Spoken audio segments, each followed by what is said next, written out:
तहरीक-ए-इंसाफ ने इमरान खान, अरकान पार्लियामेंट और कारकुनान पर तशद्दुद के खिलाफ दुनिया भर की पार्लियामान से नोटिस लेने की अपील कर दी। साबिक स्पीकर कौमी असम्बली PTI रहनुमा असद कैसर ने दुनिया भर के पार्लिमानी इंसानी हुकूक के फोरम्स को खतूत भेज दिए। यूरोपीय यूनियन, IPU, CPA को भी खतूत इरसाल किए गए हैं।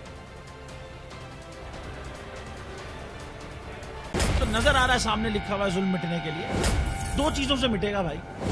एक, अदल की कुर्सी पे जो लोग बैठते हैं ना, वो अदल के हिसाब से फैसले करने लगे। दूसरा, कौम निकल खड़ी उस जुल्म के खिलाफ, तो जुल्म खत्म हो जाएगा। या इन दोनों में से कोई एक चीज हो जाए या दोनों हो जाए। अगर 420 का मुकदमा था, उस वक्त अदलिया में जो लोग बैठे हुए केस देख रहे थे, वो पूछते ना, यार चीट हुआ कौन है? जब उनको दिखता कोई चीट नहीं हुआ, केस खत्म कर देते।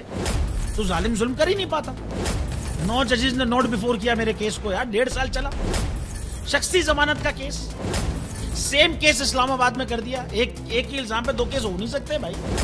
मतलब 60 दिन का वक्त होता है। 102 दिन के बाद मैं जीत गया, केस बरी हो गया।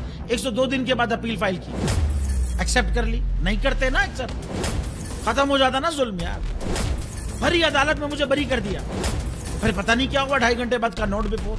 मैं नहीं सुनता ये केस, खड़े रहते अपने फैसले पे, मिट जाता जुल्म।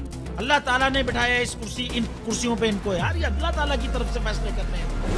तो या तो ये फैसले आएंगे, जुल्म मिट जाएगा, या कौम खड़ी हो जाएगी जुल्म के खिलाफ।